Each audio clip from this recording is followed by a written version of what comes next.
It happened at exactly 5:01 p.m. on Friday, February 27, 2026. In an unprecedented move, the United States government turned its heaviest regulatory weapon against one of its own, Anthropic, creator of the Claude artificial intelligence model and arguably the most safety-conscious AI laboratory on the planet. Overnight, they were designated a supply chain risk to national security. It was a legal classification historically reserved for foreign adversaries, for espionage threats, for companies actively working against American interests. But Anthropic wasn't hacked. They didn't leak classified intelligence. Their offense was far more fundamental. They refused to give the Department of War unrestricted access to their technology. Defense Secretary Pete Hegseth had delivered a brutal ultimatum: allow the military all lawful use of Claude, or face a total government-wide blackout. Anthropic's leadership refused to cross two non-negotiable ethical lines: no mass domestic surveillance of American citizens and no fully autonomous lethal weapons operating without human oversight in the decision chain. Anthropic refused. The government retaliated. And now both sides are in federal court fighting over a question that will define AI for decades. To understand how we reached this breaking point, we need to rewind to July 2025. That month, the Department of War awarded Anthropic a contract worth up to $200 million. Under the agreement, Claude became the first advanced AI system approved for deployment within classified military networks. This wasn't an isolated pilot program or small-scale experiment. Through a crucial 2024 partnership with Palantir Technologies and Amazon Web Services, Claude was embedded directly into the Pentagon's command and control architecture, operating inside the military's most classified systems. It could ingest satellite imagery, intercepted communications, and ground-level intelligence simultaneously, then synthesize it into actionable recommendations faster than any human team. The integration created an eerie contradiction. The company that built its entire corporate identity around safety-first artificial intelligence was now deeply woven into the American war machine.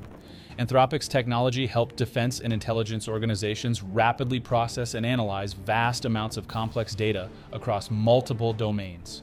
According to security analysts and former Defense Department officials, Claude was viewed as the best model on the market for military applications. It had secured the critical first-mover advantage in the classified world. The partnership was tested in the field almost immediately. On January 3, 2026, the United States executed Operation Absolute Resolve, a dramatic military strike in Venezuela that resulted in the capture of President Nicolas Maduro at his compound in Caracas. Reports indicate that Claude, operating through Palantir's classified systems, was used during the operation to synthesize intelligence from multiple sources and assist in operational planning. 83 people were killed in the raid, including 47 Venezuelan soldiers and 32 Cuban military personnel. Maduro was transported to New York City to face federal narco-terrorism charges. Then came the even larger conflict with Iran. On February 28, 2026, the United States and Israel launched coordinated airstrikes targeting Iranian military infrastructure across multiple cities, killing Supreme Leader Ali Khamenei and other senior government officials. The Wall Street Journal reported that Claude was used extensively in these operations for intelligence assessments, data synthesis, and target identification across the theater. The AI was functioning exactly as the Pentagon intended, processing oceans of data in real time, helping commanders compress decision cycles and make faster battlefield choices. But here was the problem. Anthropic had written specific restrictions into its contract from the beginning. Claude was permitted for military analysis and planning support, but the company drew hard lines around certain applications they considered ethically unacceptable. As the Pentagon's operational ambitions grew, those contractual lines became the center of a dangerous collision. The friction between Anthropic and the Pentagon had been building for months before it exploded into public view. After the Venezuela operation, an Anthropic executive contacted Palantir to ask pointed questions about whether Claude had been used in the raid and how it had been deployed. The Pentagon didn't appreciate the inquiry. They viewed it as a private company attempting to second-guess military decisions. A senior administration official told reporters that everything was on the table, including dialing back or entirely severing the relationship with Anthropic. Defense Secretary Pete Hegseth began pushing aggressively to renegotiate the contract terms. His demand was simple and uncompromising. Anthropic must allow Claude to be used for all lawful purposes. No restrictions, no ethical guardrails beyond what American law already explicitly required. CEO Dario Amodei flatly refused to accept those terms. Anthropic's position centered on two specific concerns that the company considered non-negotiable. First, they didn't want Claude used for mass domestic surveillance of American citizens, particularly through the government's ability to purchase commercially available data and analyze it at massive scale using AI. Second, they firmly opposed integration into fully autonomous weapon systems that could make lethal targeting decisions without meaningful human oversight.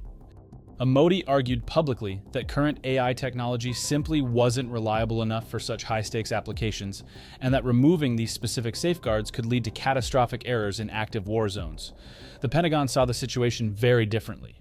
In their view, a private company couldn't dictate how the military used technology it had purchased with taxpayer dollars. Officials argued that allowing Claude to unexpectedly refuse certain applications in the middle of active operations was operationally unworkable and potentially dangerous. Negotiations continued through February, growing increasingly tense.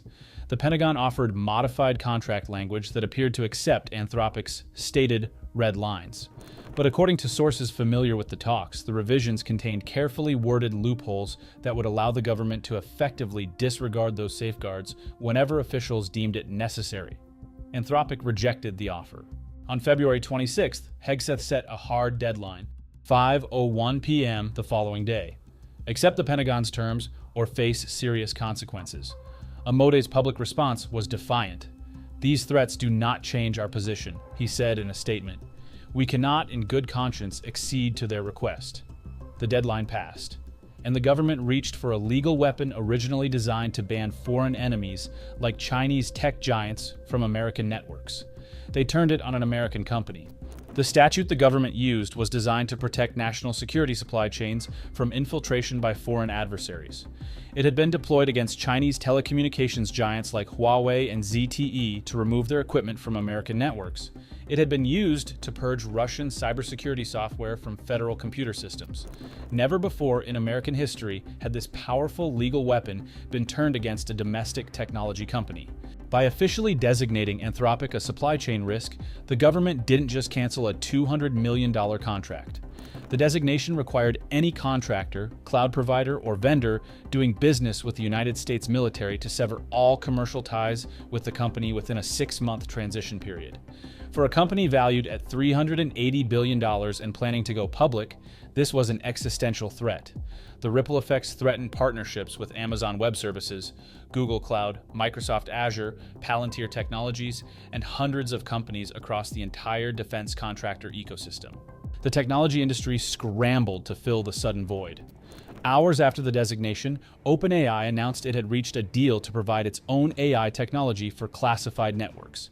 CEO Sam Altman later admitted the rushed rollout looked opportunistic and sloppy. Elon Musk's xAI was also cleared for classified use shortly thereafter. Both companies agreed to allow their technology to be used for all lawful purposes, as the Pentagon demanded. The backlash from the AI safety community was swift. OpenAI's hardware lead, Caitlin Kalinowski, resigned in protest, citing concerns that the Pentagon deal was rushed without adequate safeguards.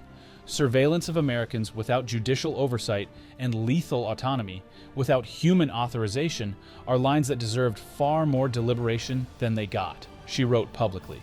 Over 1,000 current and former employees from OpenAI and Google signed an open letter demanding their employers refuse the Pentagon's demands. Meanwhile, legal experts and retired military officials filed amicus briefs warning that ripping Anthropic's infrastructure out of active operations mid-conflict could endanger American lives. On March 9, 2026, Anthropic launched its counteroffensive in federal court.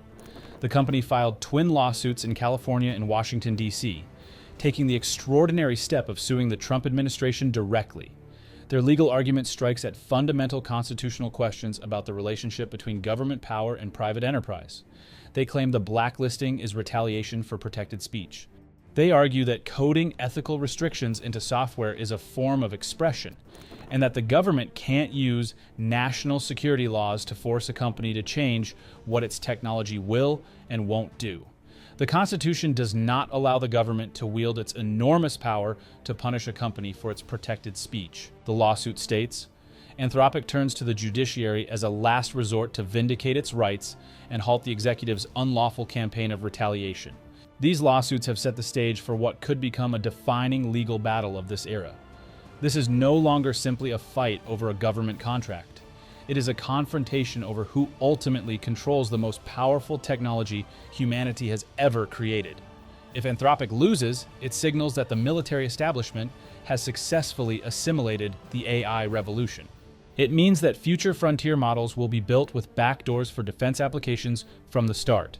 It means the algorithms processing our data and targeting foreign adversaries will operate without the ethical frameworks their original creators tried desperately to instill. If they win, it establishes a crucial boundary. Even the most powerful state cannot force a machine to abandon its core directives. The silent war for control of artificial intelligence has already begun, and humanity is no longer the only intelligence with a stake in the outcome. The court case starts soon. I'll cover the verdict when it drops. Like this video if it taught you something, subscribe if you want the follow-up, and I'll see you in the next one.